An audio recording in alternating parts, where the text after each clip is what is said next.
ఇక ప్రపంచవ్యాప్తంగా జరుపుకునే పండుగ క్రిస్మస్ అని ఆర్పీఎం ప్రార్థనా మందిరం బిషప్ రాయల విజయ్ కుమార్ పాస్టల్ పాల్ భూషణ్ అన్నారు. శ్రీకాకుళం జిల్లా కేంద్రంలో కోడి రామ్మూర్తి స్టేడియం దరి సెయింట్ లూథరస్ చర్చిలో క్రిస్మస్ వేడుకలు ఘనంగా నిర్వహించారు. చర్చి ప్రార్థనల్లో వేలాది మంది పాల్గొన్నారు. శాంతి, దయ, కరుణ, ప్రేమ వంటి తత్వాలను బోధించి ప్రపంచ శాంతికి మార్గనిర్దేశం చేసిన మహానీయులు యేసుక్రీస్తు అని బిషప్ రాయల విజయ్ కుమార్ అన్నారు.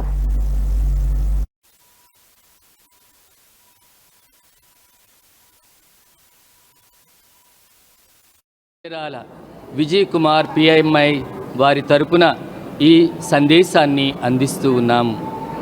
ప్రపంచ ప్రజలందరికీ కూడా ఒక సంతోషదాయకమైన ఆనందదాయకమైనటువంటి ఒక ఉత్సవము, మహోత్సవము క్రిస్మస్ పండగ, క్రీస్తు ప్రభుని యొక్క జన్మదిన ఉత్సవము. మరి ఈ ఉత్సవములో క్రైస్తవ ప్రజలందరూ కూడా దేవుడు వారి పట్ల చూపించినటువంటి ప్రేమానురాగాలకి, వాత్సల్యానికి, మరి క్రీస్తు ప్రభువు రూపములో ఆయన చూపించినటువంటి కృపా అనుగ్రహాలకు ఈరోజు కృతజ్ఞత వందనాలని సమర్పిస్తూ ఉన్నారు.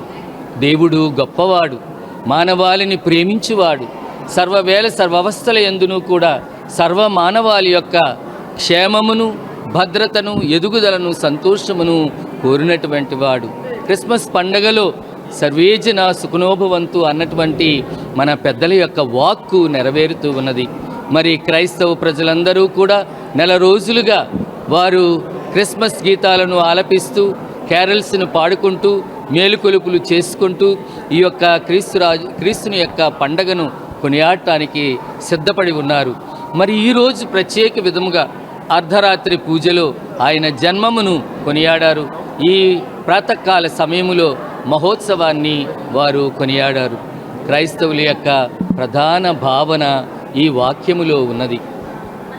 యోహాను శుభవార్త 3వ అధ్యాయము 16వ వాక్యం ఇలా చెప్తుంది: దేవుడు ఈ లోకమును ఎంతో ప్రేమించి తన అద్వితీయ కుమారుని ప్రసాదించాడు.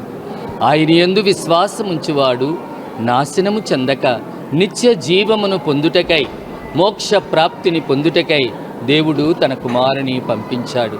మరి ఈ విధముగా క్రీస్తుని యొక్క జన్మదినాన్ని ఈ 2025 సంవత్సరంలో ఇది జూబిలీ సంవత్సరముగా కొనియాడటం జరుగుతుంది.